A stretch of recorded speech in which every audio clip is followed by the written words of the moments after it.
Hi, this is Cloud Nucleus, um, and the screen is reflecting weird on my glasses, and this is my webcam. I'm not a good YouTuber.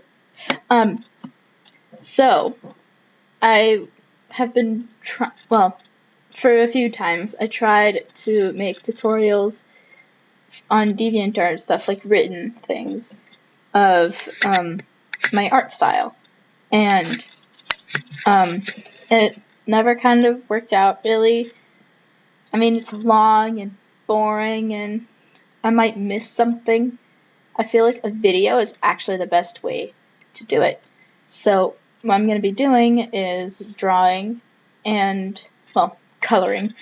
And as I do that, I'll be talking, and it's probably going to be a long and boring video, and I'll try to not do that, and we'll see how it goes. So just a disclaimer first. This is what works for me, and some of the things that I say might not apply to you. So this is just how I do my art, and if you do it a different way, that doesn't mean you're bad at art. It just means you do it differently. So with that out of the way, let's get started. Okay, so I've got this little drawing of my Kirby Gajinka here. He's pretty cool. I don't have a script. Okay, so I guess I want to start off with my brushes. I actually just made these like today. I have posted my previous main brushes that I use on DeviantArt, and I can put a link to that. And I'll probably also post these ones because these ones I think are better. So they're pretty cool. And I'll start off with the simple stuff first. I'll start off with it first. Yes. So this brush, I basically have two main coloring brushes, and so this one is kind of like harder, and if you go lighter on the stylus, it does this sort of thing. So it's kind of not for rough edges. You would use like these brushes, the pen brushes, which I used to do the lines. This is kind of just for harder shadows, like his hair up against the hat, and that sort of thing. And I've also kind of found that it's actually really good for shading. Like, it's kind of almost like cel shading, but then afterwards you can blend it, and you can get this sort of rough thing, and you can kind of touch it up with this. And something that I really need to get past, I think, is I've kind of had it so that I only really shade with one color. It's just simpler that way. Well, two colors, the main color and then the shading color. But what's actually better is to use more than one color and have a sort of gradient. And it looks really nice. And then you can do a little highlight if you want with the softer brush, like that. And an important thing to keep in mind when coloring, especially with like hair and shiny stuff, you want to kind of vary the hue that you use. So like you don't just want to go darker like this, especially with yellow. It just looks awful. But now if I bring this to a more orangey color, this looks better. See? I actually like to use a different brush for this.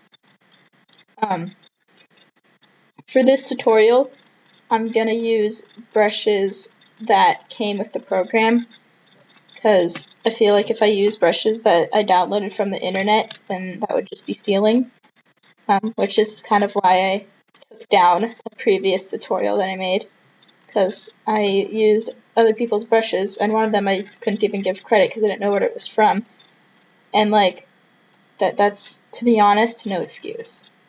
So this is just a regular watercolor bristle brush thingy. But yeah, hair is definitely different from other things, and I kind of feel like Kirby here isn't a good example because of his hairstyle being just short and simple and all that. But I guess with longer hair, I'm gonna use blue because blue is nice because I don't care. Sorry if I'm like breathing really hard, but I don't know. I don't really know how to describe it, but you'll figure it out. Obviously, this takes practice. Yeah. I like to shade the skin and stuff before I shade the eyes because that gives me an idea of where I want to shade the eyes. So this, I'm just going to do the same thing. Always make sure that your your light source is in the same place. Like if I did this, then see what happens is from on his hat the light is coming from this direction, from the left, but on his face the light is coming from the right, and that doesn't make sense.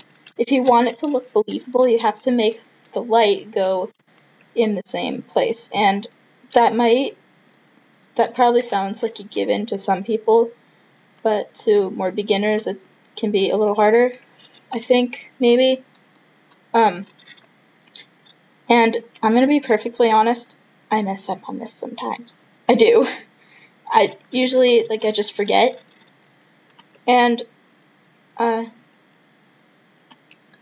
yeah.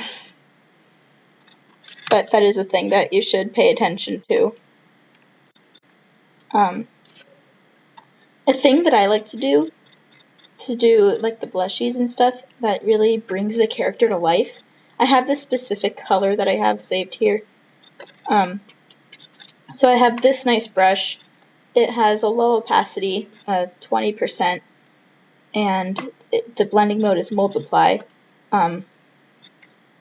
With lighter skin, you don't have to have it on multiply, but for darker skin, you kind of do. Either that or use a darker color, but I want to keep it the same. So I found that this just works better. So I just kind of do a circle and end in the middle, and do it lightly at first, and then kind of gain pressure on the middle. And it takes a lot of practice, I think, kind of. I don't know. You might pick it up easily. I don't know. But yeah, and that looks really good. Okay, for the eyes, what I like to do actually is for the white part, I try to stay away from plain white. A lot of times I forget and do use plain white, but it actually looks a lot better if you don't do that. And a lot of people might just use light gray. You might want to use the color of the lighting in the room. Like if there's a yellow light shining, you might make it very slightly yellow, and be subtle. You don't want to be brightly colored. So this is just very, very light yellow, and you might want to make it a little darker. And you can barely even see that, but it just kind of looks more calm and relaxed than pure bright white. But what I actually like to do is use a very light version of the main eye color, unless it's a special character like Toxapex, for example. The white part of his eyes are yellow, so that's different, but that's kind of, yeah. So this is just how I do it. And you can just kind of experiment with things and find which way you like best. And then the rest is pretty simple. For the pupils, I just kind of use a darker color here. So, here we go. That's it. And then I add the eye shine thingies later. And to be honest, a lot of times I forget them, which is I go back and add it later, and it's not fun. But yeah. Part of the reason why I like to keep the white parts of the eye is not completely white is so that the shine can show up against it a little bit. Even then it still like doesn't work great, which kind of tells me maybe I need to make this darker. I don't know. I probably do. But yeah. Okay. So we've got this. I don't know if I missed something. Next, I can color the lines, and a thing that I usually do is I kind of separate things into color families, like pink and yellow. I mean, not pink and yellow. Pink and red will use the same color for the outline, and in this case, there's only one pink color, so it's just going to be this purple, and it looks pretty good. And I could like add another color and kind of blend it, but that's not necessary. A lot of times for the hair and skin, I will combine them unless it's a character with very different skin and hair colors. Like in this recent picture I did of Magalore, I mean, it was with a friend, Michio Dayansi, on DeviantArt. Actually, she's on YouTube too. But anyways, what I did for the coloring the lines was I used a different color for Magalore's hair and skin colors because they're so different. He has like really dark skin and really light hair. So that's a thing you could do. For the eyes, I like to use the outline of the eyes. I like to use the same color as the hair because that's like the eyelashes. Same with the eyebrows, but for the actual like colored part, I like to use the color of the pupil. So, like that. And sometimes for the bottom half of the eye, what I'll do is I'll use the color of the top of the eye, and then like that. And there we go. I made this picture very tiny. I should have made it bigger. So yeah, that's kind of it, I think. There are kind of some different things that you can do with different characters and stuff and just things, but that would be kind of complicated and long, and I think that this is a good explanation. And I feel like I'm really trying to find stuff that I missed, because if I go back to this video and I go, oh shoot, I should have mentioned that, and then I'll feel stupid, but I'm gonna go with this for now. I hope you enjoyed this, and if you did, then leave a like, a comment, subscribe even, and even if you don't, then just thanks for watching. Bye! You know that feeling when you know you forgot something but you can't figure out what it is? Well, I knew I forgot something here. What it was that you shouldn't, well, I don't want to say shouldn't because that's like not a good thing to say in art, but generally my rule is don't go to the edge of the color choosy box thingy. I don't know what else to call it.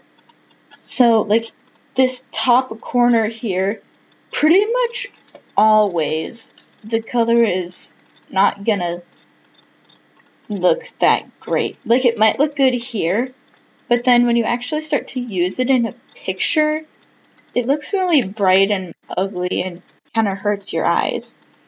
So what you want to do instead is, instead of this really bright color that looks like a computer failing, just tone it down, it's like here.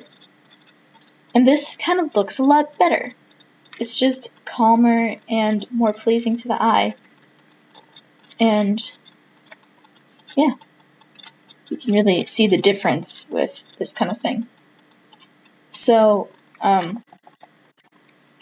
and one more thing, do not shade with lowered opacity black. Just about every digital artist will tell you this. You It looks ugly. This does not look as good as this. Okay? Okay.